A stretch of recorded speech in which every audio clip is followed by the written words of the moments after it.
Dakpan sa mga otoridad sa gilusad nga bypass operation sa Barangay Sentral Poblasyon, Kalilangan, Bukidnon, Martes sa gabi si alias Victor ug alias Juliver. Nakumpiska gikan silang posisyon ang 5 ka sachet sa Gituohang Shabu nga nitimbang og 9.46 grams nga gibanabanang anaa sa 64,328 pesos ang kantidad.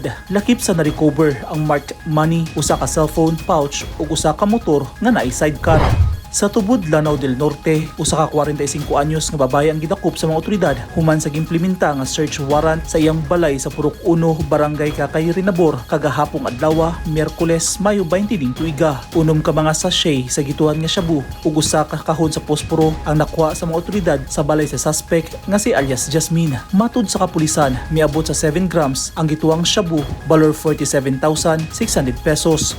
Babay sab ang nadakpan sa bypass operation sa Barangay Carmen, Cagayan de Oro City, Miyerkules sa gabi. Gilang dinakpan nga si alias Apple, 33 anyos, 5 ka sachets sa gituhang shabu ang nakuha gikan sa iyang posisyon. Pasakahan og kasong paglapas sa Comprehensive Dangerous Drugs Act ang suspect.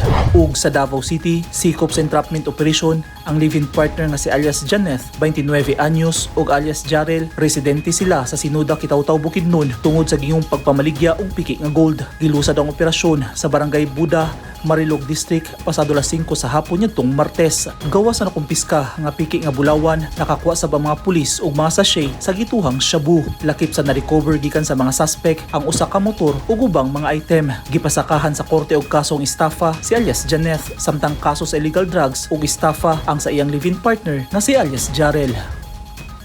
Eugene Hinutan, Newsline Philippines. Stay safe.